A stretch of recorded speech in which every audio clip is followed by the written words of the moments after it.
Hello and welcome back to the recording on the history of Protestantism with your host, me, Brett, here in the United States. And we also have Brother Michael there in Germany. And we are gathered here together on, I forget what day. Oh, this 25th of November.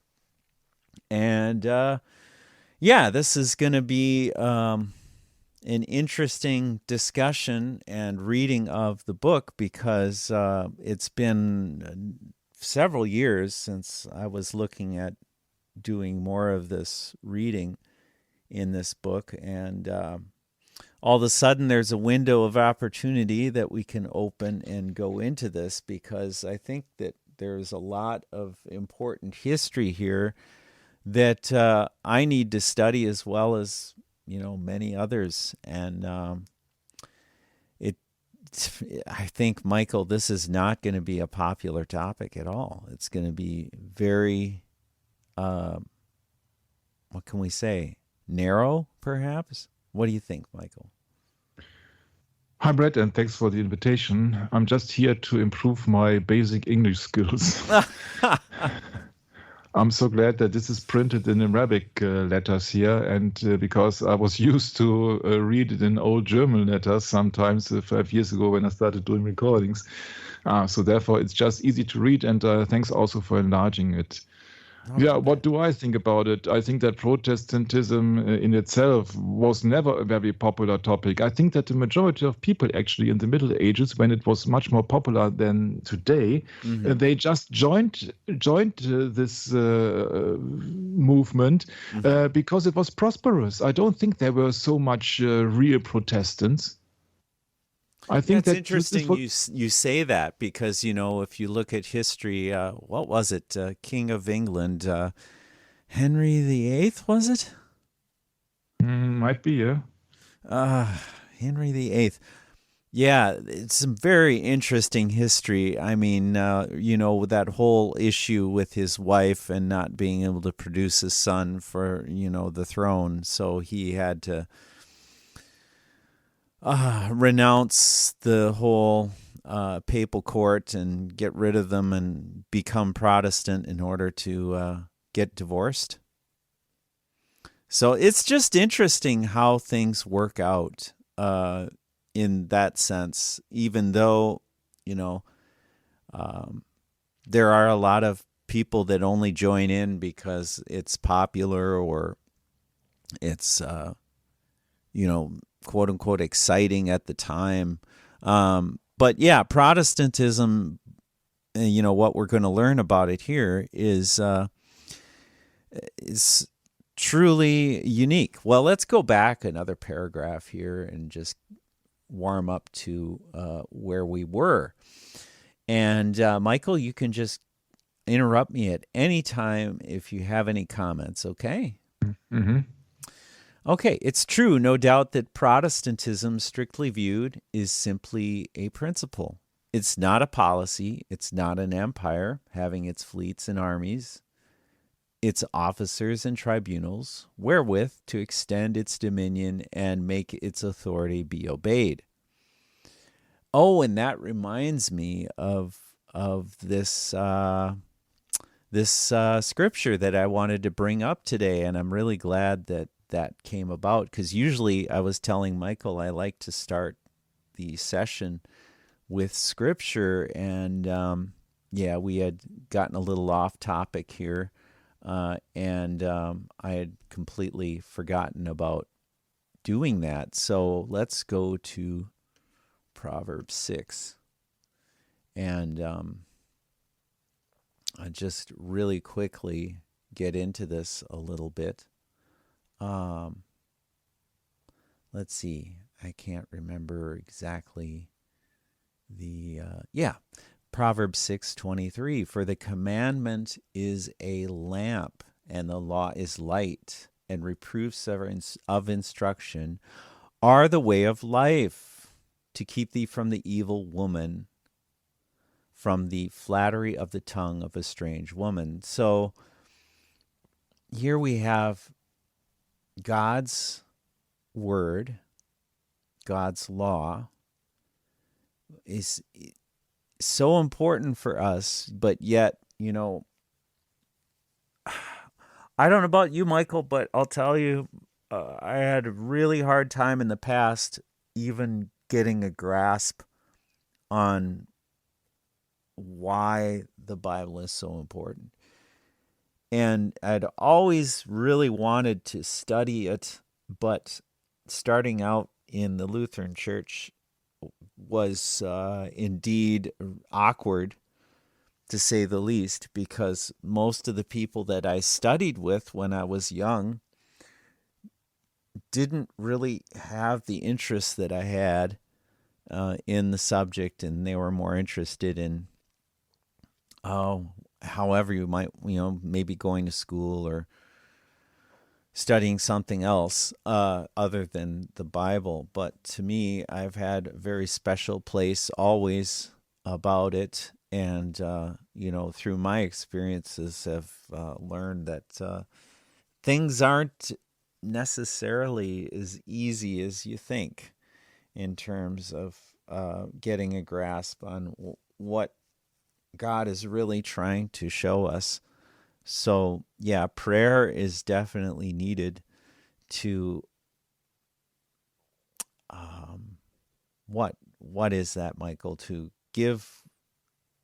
maybe give God notice that, maybe you can show me something in my life where I can start recognizing better where I'm going, how I came about to, have this desire to learn. And, this is just so simple. The commandment is the lamp. It's God's commandment. He's commanded us to do things in the scriptures, and his law is the light. So to me, that's just so important to grasp, is that we need to obey his commandments, because if we obey the world, if we obey, the laws of man, that puts us in direct opposition to where God wants us to be. And of course, there are circumstances where you need to, quote unquote, act in this world in order to have,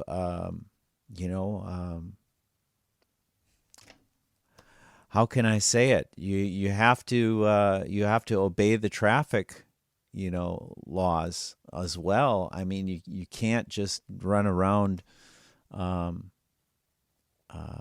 getting yourself in trouble everywhere you go. I mean, there are people that do, but anyway, I just wanted to touch on that because I think this is a very, very important principle, and it has to do also with, the teachings of the what would we say, the forfeit, it's not forfeit, what is it,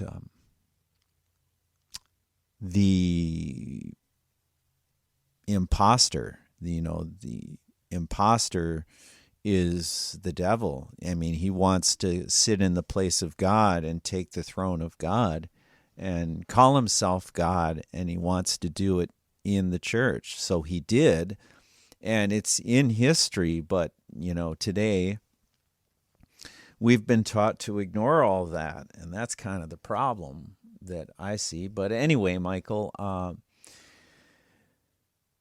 yeah, it is true, no doubt, that Protestantism, strictly viewed, is a principle. It's not a policy. It's not an empire having its fleets and armies, its officers and tribunals wherewith to extend its dominion and make its authority be obeyed. It is not even a church with its hierarchies and synods and edicts. It is simply a principle. But it is the greatest of all principles. It is a creative power. Its plastic influence is all-embracing. It penetrates into the heart and renews the individual. It goes down into the depths, and by its omnipotent and noiseless energy vivifies and regenerates society. It thus becomes the creator of all that is true and lovely and great, the founder of free kingdoms, the mother of pure churches. The globe itself it claims as a stage not too wide for its manifestation of beneficent action, and the whole domain of terrestrial affairs it deems a sphere not too vast to fill with its spirit and rule by its law. Whence came this principle? The name Protestantism is very recent. Okay, that was in 1860s, 70s. I forget. I think it was 1870s that this book was written. And now we're another 150 years, 170 years down the line. What do you think, Michael? Yeah, as I said, I think that Protestantism was just a small fire. But people, they were just kind of opportunists. You see, that they would engage in the things that have been commanded by the governments or authorities, or maybe by the clerical guys and churches then, also especially in England then. But I have a hard time imagining that these people actually were reading the Bible. I think it is just much more opportunism in it. And I think that's also the problem with it. Jesus said you can't obey two masters. And I think that the majority of people will always obey Mammon. Mm-hmm. Well, double-mindedness as well. You know, we're supposed to be single. And that's something. Or lukewarm. You see that at least then lukewarm people. Then. Mm-hmm. Yeah, you said before that you could not engage in your church because the majority of people, they were just into, let's say, socializing. Yeah, I think that that's the majority right. of people are just try to see church gatherings as kind of socializing. Yeah, you do it because it is socially accepted, and you just stand out of the crowd and said, yeah, I'm going to church on Sunday, or what else. And a relative of mine who has a official function in Roman Catholic Church, where I have left the Roman Catholic Church when I was 20-something, so 30 years ago. She always tried to engage me in her socializing at the Catholic Church because they were just then gathering around, and they were just much more playing the guitar and singing songs and all the stuff. And I was just once, and I was 15 or 16 years old, I was just once there gathering, and it was so... and now we have to be happy. It was not it was like staged. I didn't feel it felt artificial. You see that. Yes, I did not I could not get any grasp of it, and I didn't like the Catholic Church from the beginning. Yeah, but I just tried it out, and I just met the people. They were all very nice, but it is so superficial. You see, it's totally superficial. Right. They have even in Germany, they have their Kochbüchlein, so their books with all these Catholic songs in it. Yeah, so it has nothing to do with the study of the Bible. Actually, it's just a social gathering. That's what I would like to add then. Mm-hmm. Right. Yeah. So whence came this principle? The name Protestantism is very recent. Well, somewhat recent. The thing itself is very ancient. The term Protestantism is scarcely older than, 1517, or 1529, they say here. It dates to the protest which the Lutheran princes gave in the Diet of Spires in 1529.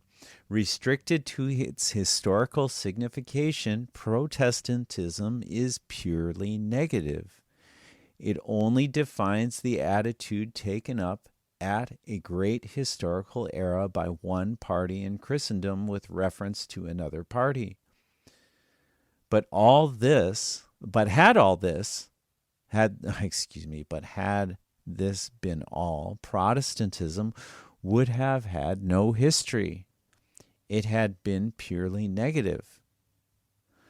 It would have begun and ended with the men who assembled at the German town in the year already specified. Yeah, Michael, and I had asked you last session about what your thoughts were on, this purely negative aspect of Protestantism. And I'm assuming you've had a week to think about it.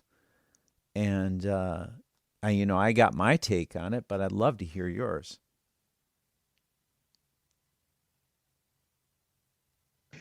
Yeah, it seems like a teacher-pupil situation now.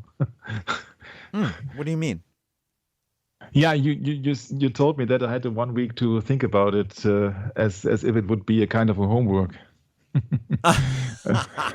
Well, I don't know. It's not necessarily that it's homework or anything. It's just that, I've read this book a long time ago, and well, not all of it, of course, but the introduction, of course.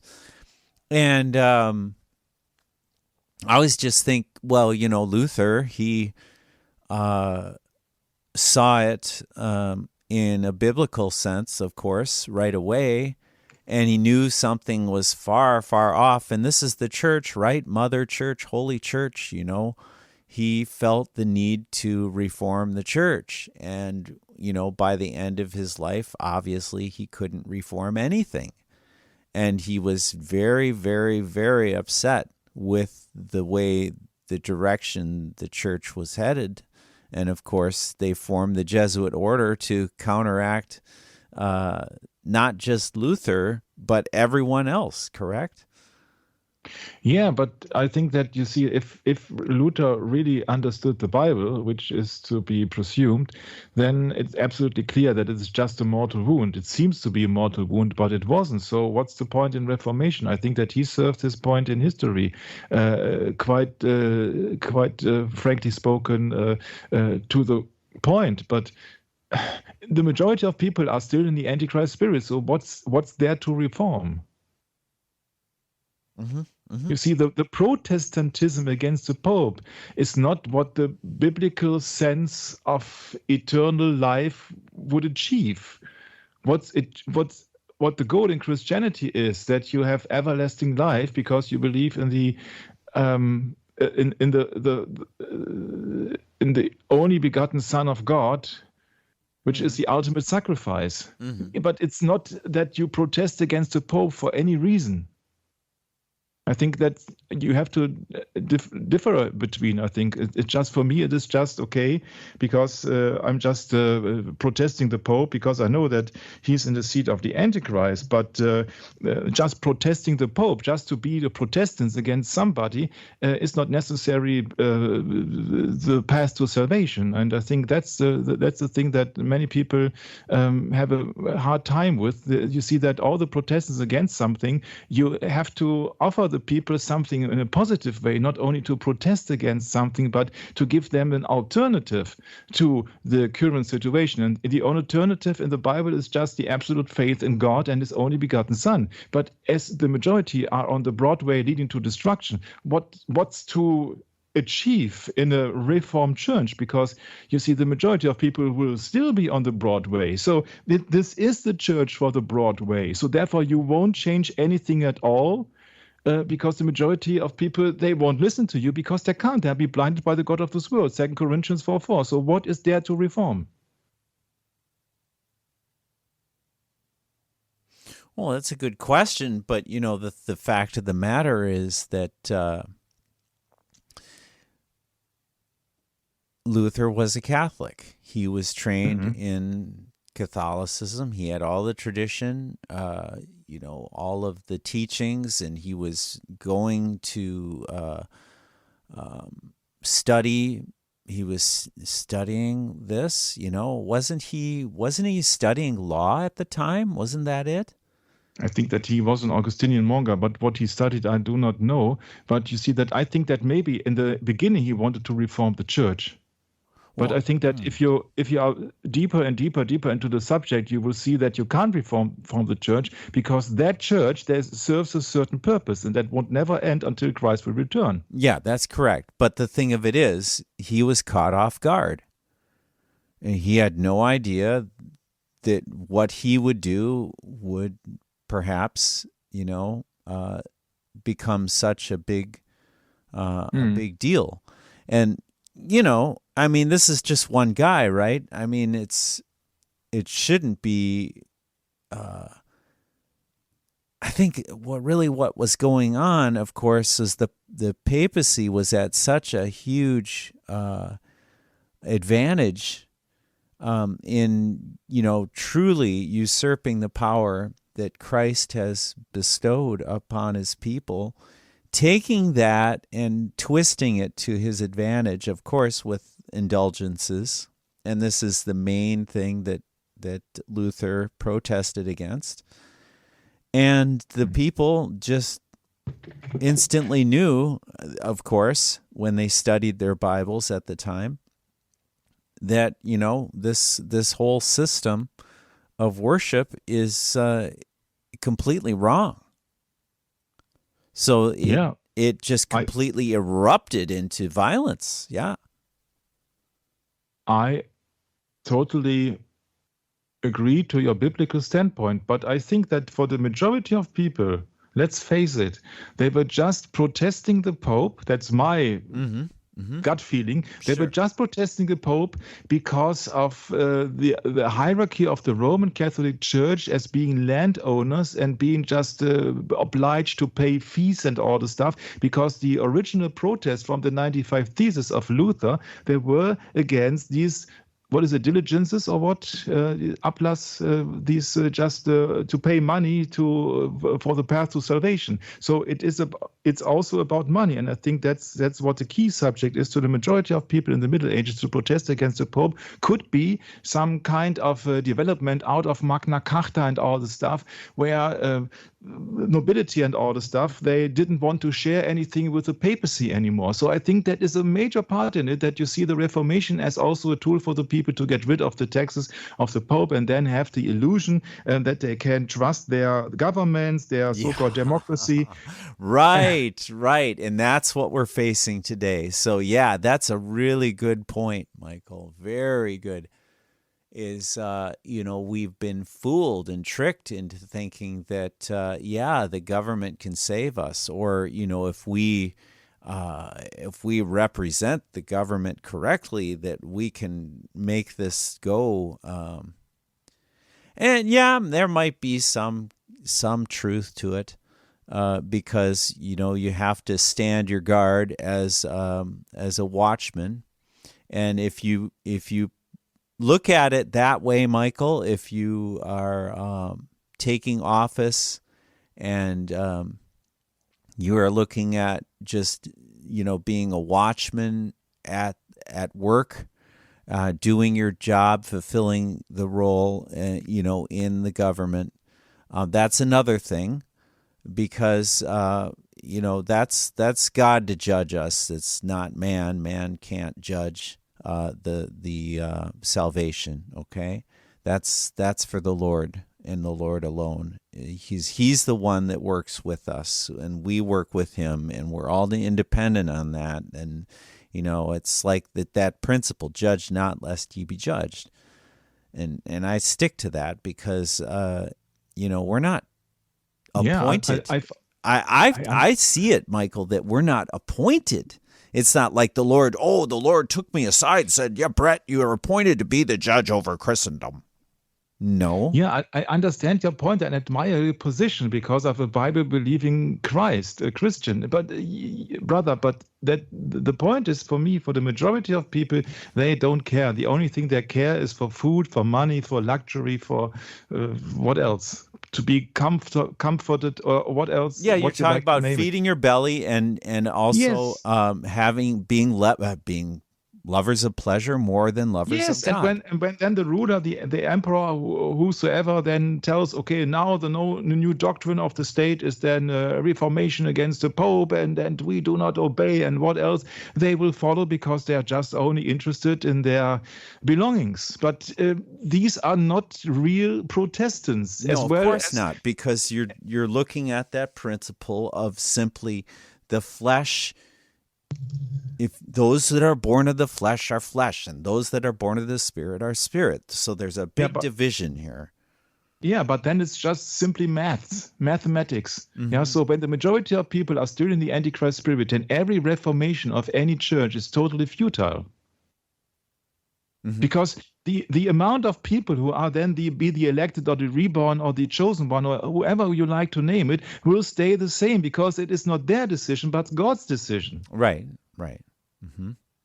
And so we're speaking of different things, and we have to understand, I think, that the majority of people, they do not care and they can't understand it because they are blinded by the God of this world. So they will follow their ruler at any cost, because that's the most convenient and opportunist decision they can make. They just want to have their property, and they just want to have a loan, and they just want to have their money, and it's just only this worldly stuff that people are interested in. So what I would like to say, to sum it up in one sentence, is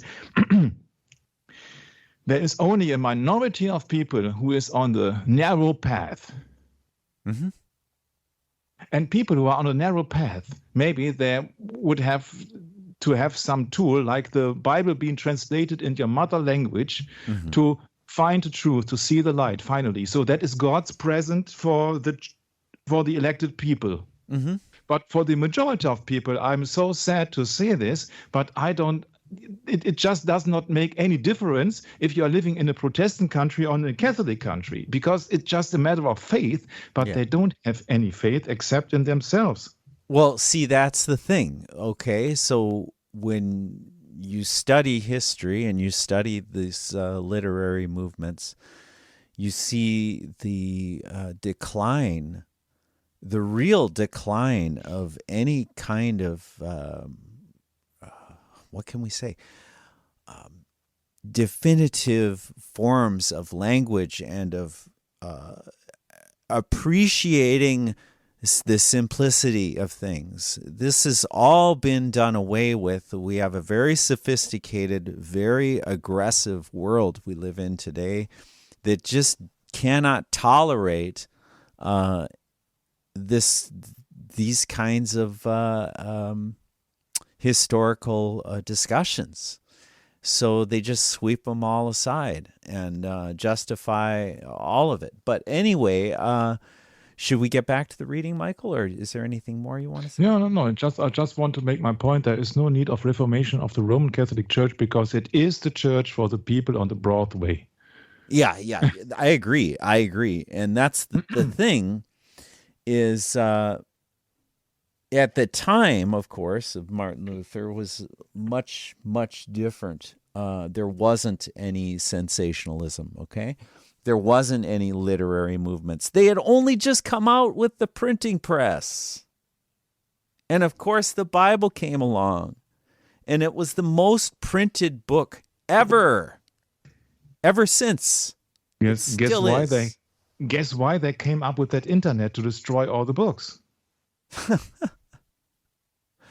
Well, that's Satan's work, isn't it? Satan's the liar. Yeah, so here's back to the history of Protestantism. The new world that came out of it is the proof that the bottom of this protest was a great principle which it has pleased Providence to fertilize, and to make the seed of those grand, beneficent, and enduring achievements which have made the past 3 centuries, speaking of 1870, in many respects the most eventful and wonderful in history. The men who handed in this protest did not wish to create a mere void. If they disowned the creed and threw off the yoke of Rome, it was the mighty that they might plant a purer faith and restore the government of a higher law. See, that's where we're getting to. They replace the authority of the infallibility with the authority of the Word of God. Yes, sola scriptura, right, Michael? And the long and dismal obscuration of centuries they dispelled, that the twin stars of liberty and knowledge might shine forth, and that conscience being unbound. See, that's the problem today, Michael, is conscience. We have cases of conscience. This is the Jesuits' work. Okay, let me go back here. The long and dismal obscuration of centuries they dispelled, that the twin stars of liberty and knowledge might shine forth, that conscience being unbound, the intellect might awake from its sleep, its deep solemnity, and human society, renewing its youth, might, after its halt of 1,000 years, resume its march towards its higher goal. We repeat the question, whence came this principle? And we ask our readers to mark well the answer, for it is the keynote to the whole of our vast subject and places us at the very outset, at the springs of that long narration on which we are now entering. Protestantism is not solely the outcome of human progress. It is no mere principle of perfectibility inherent in humanity and ranking as one of its native powers, in virtue of which, when society becomes corrupt, it can purify itself, and when it is arrested in its course by some external force or stops from exhaustion, it can recruit its energies and set forward anew on its path. It is neither a product of the individual reason nor the result of the joint thought and energies of the species. Protestantism is a principle which has its origin outside human society. It is a divine graft on the intellectual and moral nature of man, whereby new vitalities and forces are introduced into it, and the human stem yields forth a nobler fruit.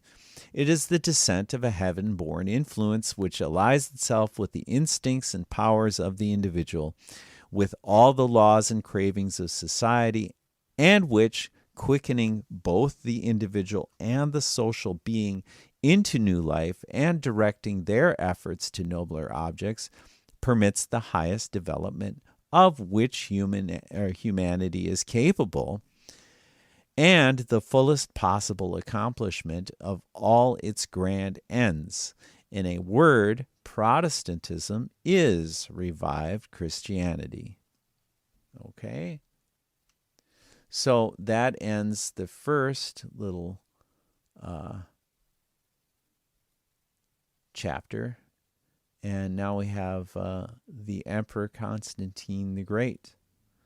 And the Emperor, what does it say? This is a little piece of artwork here. View of Constantinople, of course. Pretty cool to look at these old drawings. Very, very descriptive of what once was there in, I believe, in Turkey, yeah? Constantinople. Yeah, later called Istanbul, if I remember correctly. Istanbul, correct, yes. Yeah. So, here we are. All big cities nearby a river, of course, for trade. Yeah, so we're at chapter 2, supply. Michael. The declination or the declension of the early Christian church. Although from the 5th to the 15th century, the lamp of truth burned dimly in the sanctuary of Christendom, its flame often sank low and appeared to expire, yet never did it wholly go out. God remembered his covenant with the light and set bounds to the darkness. Not only had this heaven-kindled lamp its period of waxing and waning, like those luminaries that God has placed on high, but like them, too, it had its appointed circuit to accomplish. Now it was on the cities of northern Italy that its light was seen to fall, and now its rays illuminated the plains of southern France. Now it shone along the course of the Danube and the Moldau, or tinted the pale shores of England, or shed its glory upon the Scottish Hebrides. Now it was on the summits of the Alps that it was seen to burn, spreading a gracious morning on the mountain tops, and giving promise of the sure approach of day. Then, anon, it would bury itself in the deep valleys of Piedmont and seek shelter from the furious tempests of persecution behind the great rocks and the eternal snows of the everlasting hills. Let us briefly trace the growth of this truth to the days of Wycliffe. The spread of Christianity during the first 3 centuries was rapid and extensive. The main causes that contributed to this were the translation of the scriptures into the languages of the Roman world, the fidelity and zeal of the preachers of the gospel, and the heroic deaths of the martyrs. It was the success of Christianity that first set limits to its progress.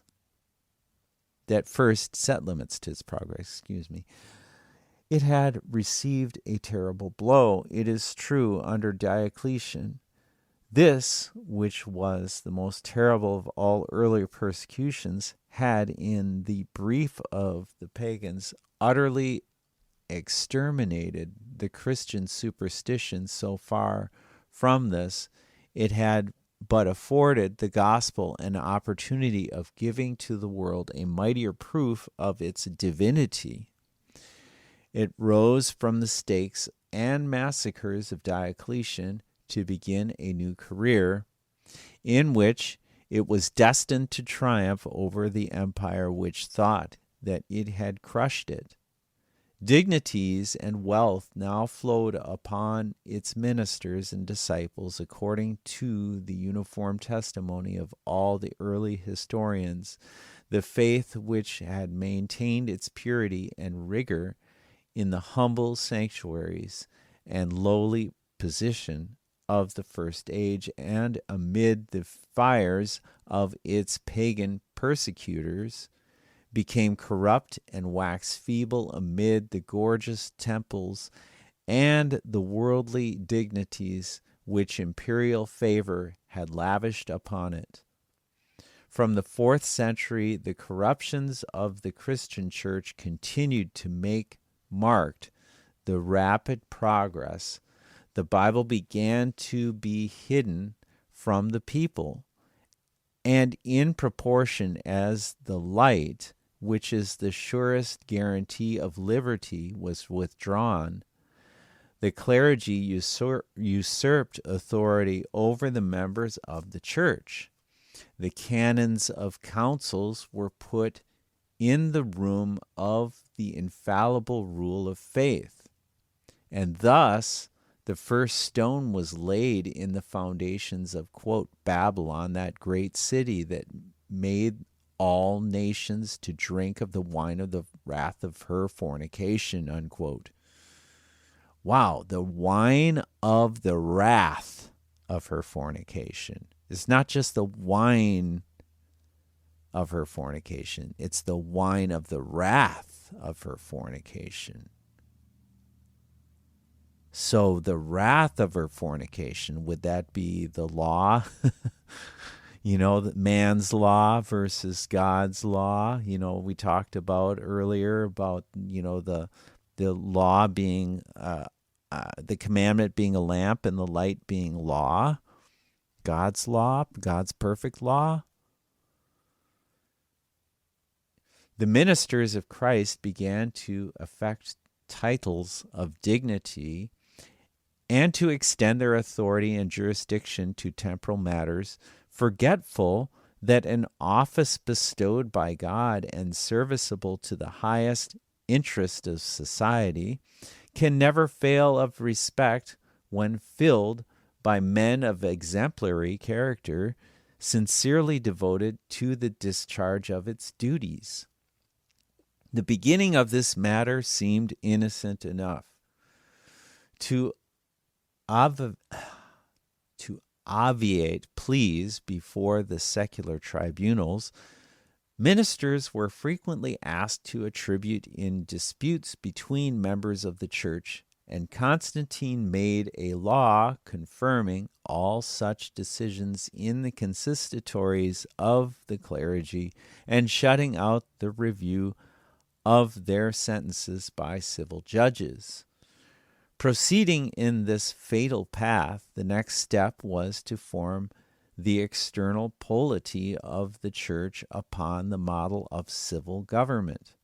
4 vice-kings or prefects governed the Roman Empire under Constantine.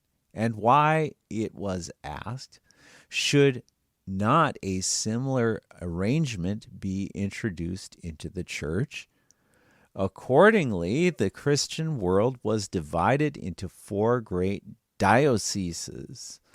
Over each diocese was set a patriarch who governed the whole clergy of his domain, and thus arose 4 great thrones or princedoms in the house of God. Where there had been a brotherhood, there was now a hierarchy, and from the lofty chair of the patriarch, a gradation of rank, a subordination of authority and office, ran down to the lowly state and contracted sphere of the presbyter. It was splendor of rank rather than the fame of learning and the luster of virtue that henceforward conferred distinction on the ministers of the church. Such an arrangement was not fitted to nourish spirituality of mind or humility of disposition or peacefulness of temper. The enmity and violence of the persecutor the clergy had no longer cause to dread, but the spirit of faction which now took possession of the dignitaries of the church awakened vehement disputes and fierce contentions which disparaged the authority and sullied the glory of the sacred office. The emperor himself was witness to these unseemly spectacles. Quote, "I entreat you," unquote, we find him pathetically saying to the fathers of the Council of Nice, quote, "Beloved ministers of God and servants of our Savior Jesus Christ, take away the cause of our dissension and disgracement, establish peace among yourselves," unquote. While the quote-unquote living oracles were neglected, the zeal of the clergy began to spend itself upon rites, that is, rituals and ceremonies borrowed from the pagans. These were multiplied to such a degree that Augustine accompanied that they were, quote, "less tolerable than the yoke of the Jews under the law," unquote. At this period, the bishops of Rome wore costly attire, gave sumptuous banquets, and when they went abroad were carried in litters. They now began to speak with an authoritative voice and to demand obedience from all the churches. Of this, the dispute between the Eastern and Western churches respecting Easter is an instance in point. The Eastern Church, following the Jews, kept the feast on the 14th day of Nisan, the day of the Jewish Passover. The churches of the West, especially that of Rome, kept Easter on the Sabbath following the 14th day of Nisan. Victor, Bishop of Rome, resolved to put an end to the controversy and accordingly sustained himself sole judge in this weighty point. He commanded all the churches to observe the feast on the same day with himself. The churches of the East, not aware that the Bishop of Rome had authority to command their obedience in this or in any other matter, kept Easter as before, and for this flagrant contempt, as Victor accounted, of his legitimate authority, he excommunicated them. They refused to obey a human ordinance, and they were shut out from the kingdom of the gospel. This was the first peal of those thunders which were in after times to roll so often and so terribly from the 7 hills. Riches, flattery, deference continued to wait upon the Bishop of Rome. The emperor saluted him as father. Foreign churches sustained him as judge in their disputes. Heresiarchs sometimes fled to him for sanctuary. Those who had favors to beg extolled his piety, or affected to follow his customs, and it is not surprising that his pride and ambition, fed by continual incense, continued to grow, till at last the presbyter of Rome, from being a vigilant pastor of a single congregation, before whom he went in and out, teaching them from house to house, preaching to them the word of life, serving the Lord with all humility in many tears and temptations that befell him, raised his seat above his equals, mounted the throne of the patriarch, and exercised lordship over the heritage of Christ. The gates of the sanctuary once forced, the stream of corruption continued to flow with ever-deepening volume. The declinations in doctrine and worship already introduced had changed the brightness of the church's morning into twilight. The descent of the northern nations, which, beginning in the 5th, continued through several successive centuries, converted that twilight into night. The new tribes had changed their country, but not their superstitions, and, unhappily, there was neither zeal nor vigor in the Christianity of the age to effect their instruction and their genuine conversion. The Bible had been withdrawn. In the pulpit, fable and usurped the place of truth. Holy lives, whose silent eloquence might have won upon the barbarians, were rarely exemplified, and thus, instead of the church dissipating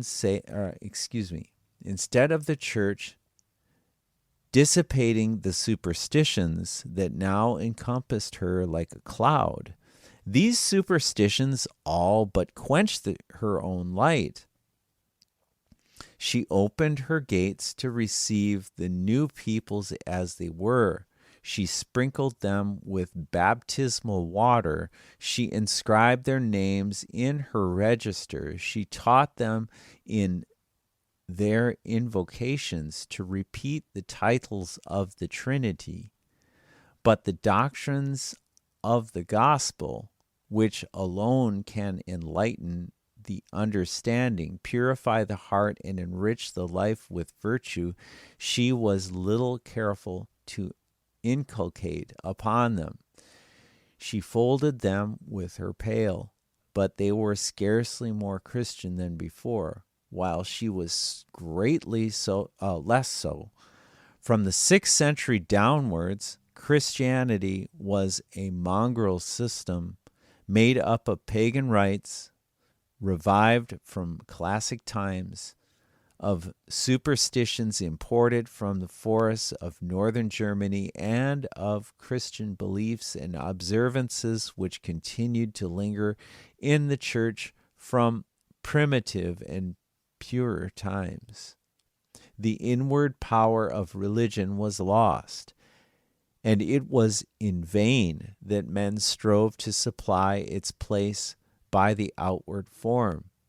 They nourished their piety not at the living fountains of truth, but at the quote-unquote beggarly elements of ceremonies and relics, of consecrated lights and holy vestments.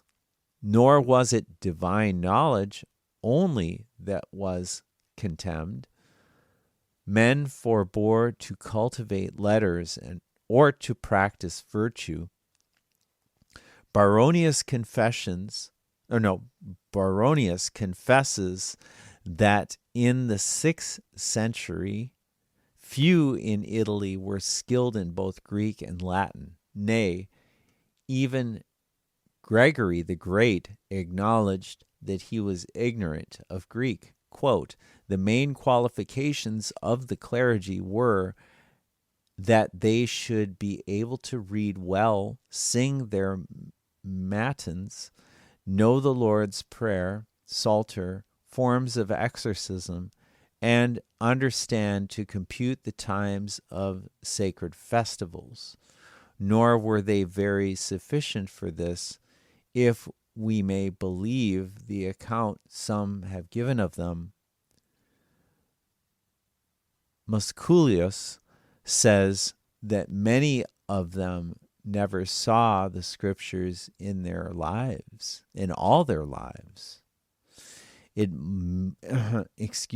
would seem incredible, but it is delivered by no less an authority than Alma, that an archbishop of Mainz, lighting upon a Bible and looking into it, expressed himself thus, quote, of a truth, I do not know what book this is, but I perceive everything in it is against us, unquote. Apostasy is like the descent of heavenly bodies. It proceeds with ever-accelerating velocity. First, lamps were lighted at the tombs of the martyrs. Next, the Lord's Supper was celebrated at their graves. Next, prayers were offered or them and to them. Next, paintings and images began to disfigure the walls and corpses to pollute the floors of the churches. Baptism, which apostles required water only to dispense, could not be celebrated without white robes and chrism, milk, honey, and salt. Then came a crowd of church officers whose names and numbers are in striking contrast to the few and simple orders of men who were employed in the first propagation of Christianity. There were subdeacons, acolytes, exorcists, readers, choristers, and porters, and as work must be found for this multi-host of laborers, there came to be fasts and exorcisms. There were lamps to be lighted, altars to be arranged, and churches to be consecrated. There was the Eucharist to be carried to the dying, and there were the dead to be buried, for which a special order of men was set apart. When one looked back to the simplicity of early times, it could not but amaze one to think what a cumbrous array of curious machinery and costly furniture was now needed for the service of Christianity. Not more stinging than true was the remark that, quote, when the church had golden chalices, she had wooden priests, unquote. So far, and through these various stages, had the declination of the church proceeded. The point she had now reached may be termed an apocal one. From the line on which she stood, there was no going back. She must advance into the new and unknown regions before her, though every step would carry her farther from the simple form and vigorous life of her early days. Let me read that sentence again. The point which she had now reached may be termed an apocal one. From the line on which she stood, there was no going back. She must advance into the new and unknown regions before her, though every step would carry her farther from the simple form and vigorous life for her early days. She had received a new impregnation from an alien principle, the same, in fact, from which had sprung the great system that converted the earth before Christianity arose. This principle could not be summarily extirpated. It must run its course. It must develop itself logically, and having in the course of centuries brought its fruits to maturity, then it would then, but not till then, perish and pass away. Looking back at this stage to the change which had come over the church, we cannot fail to see that its deepest originating cause must be sought in the inability of the world to receive the gospel in all its greatness. It was a boon too mighty and too free to be easily understood or credited by man. The angels in their midnight song in the vale of Bethlehem had defined it briefly as sublimely, quote unquote, goodwill to man. Its greatest preacher, the Apostle Paul,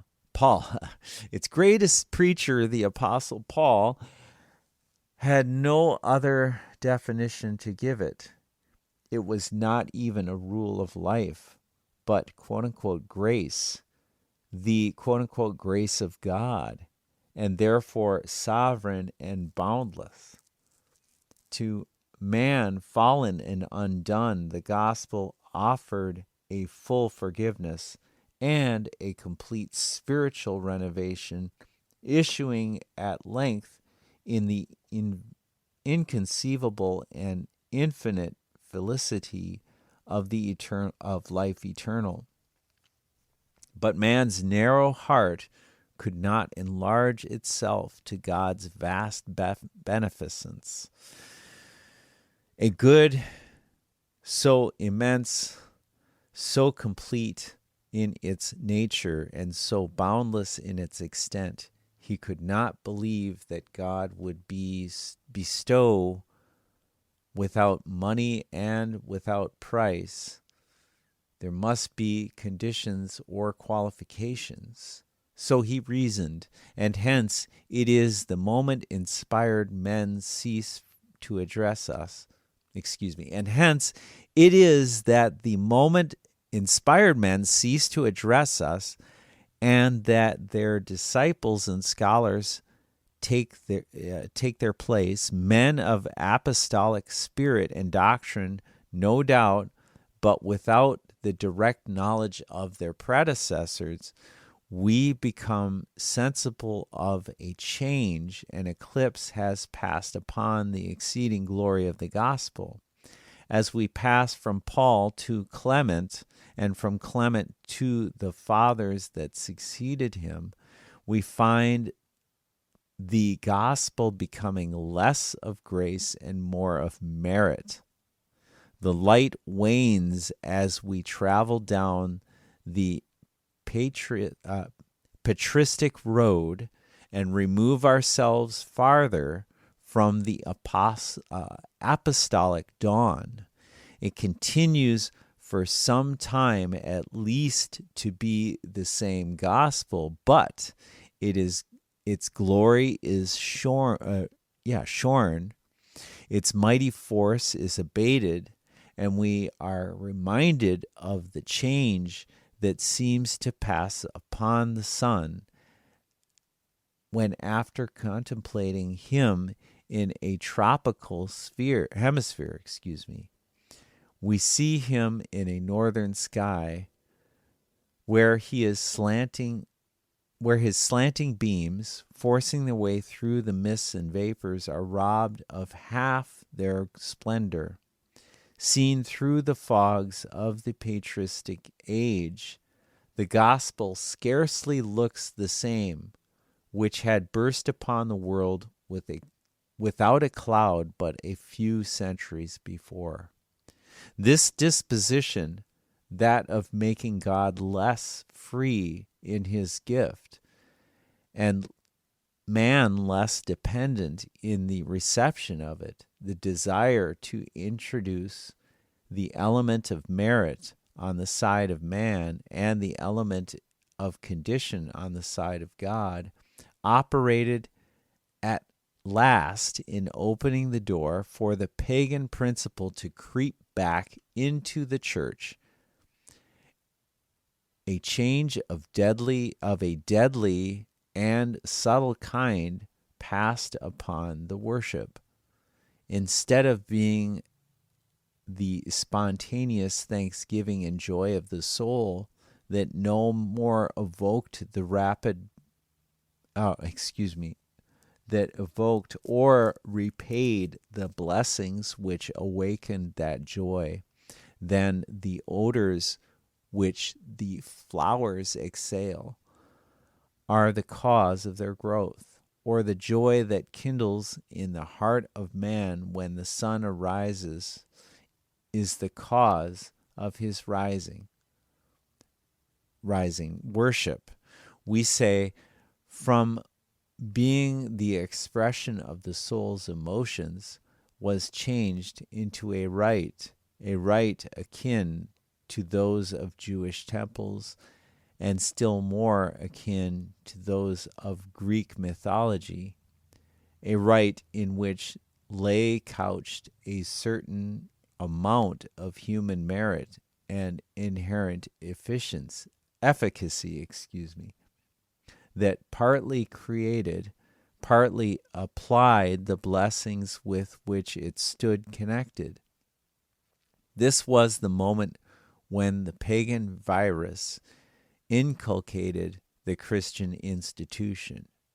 This change brought a multitude of others on its train, worship being transformed into sacrifice in which the element of expiation and purification, the quote-unquote teaching ministry, was of course converted into a quote sacrificing priesthood, unquote. When this had been done, there was no retreating. A boundary had been reached which could not be recrossed till centuries had rolled away and transformations of a more portentous kind than any which had yet taken place had passed upon the church. Okay, and I think we made it through chapter 2. So now we have visit of Charlemagne to the Pope. Okay? And the penance of Henry the Sixth of Germany at Canossa. Okay? Okay. So, Michael, you still with me?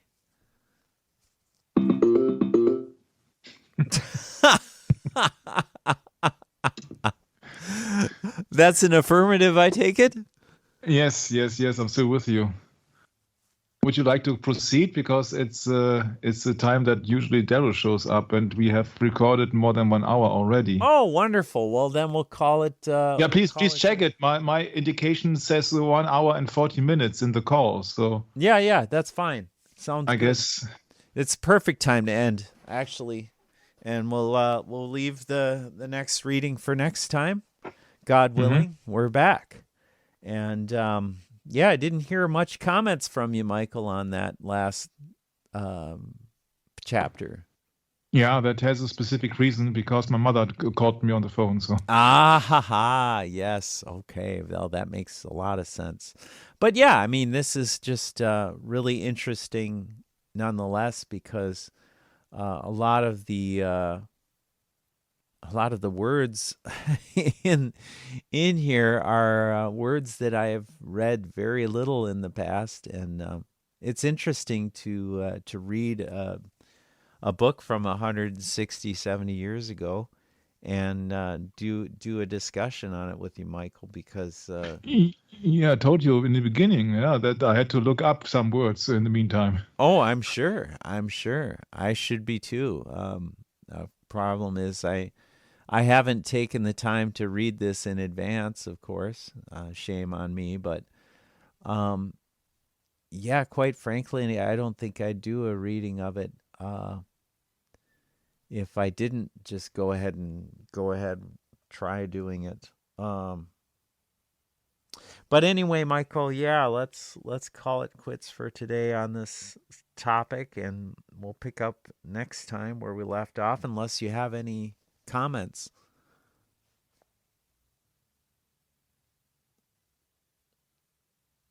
Which you don't. So we'll call it good. Yeah, thanks for having me, Brett. I'm looking forward to the next time. And I hope that some people will really appreciate these old books, because you see that the Rome never changes, and it's nothing new under the sun. So actually you find much truth in these old books, most likely much more than in the actual internet these days. I agree with you, Michael. I think it's a really good thing to get back to the basics and start doing sessions like this on more of a at least once every month, at least, I would say would be good. We'll see if we can keep it up, but there's a huge amount of material in this book for sure, and we wish to continue, and we'll see, God willing, what is in store next time. I hope to catch you then. God bless. Maranatha. Okay, I'm just shutting off the Perfect recording. Good. Yeah, chorus. I had to look it up. I said, "What's a chorus?" And then, okay, yeah, people singing a chorus. Yeah, great. That's I never came across that word, for example. All right, so we'll call Daryl then. Could you wait 10 minutes? Yeah.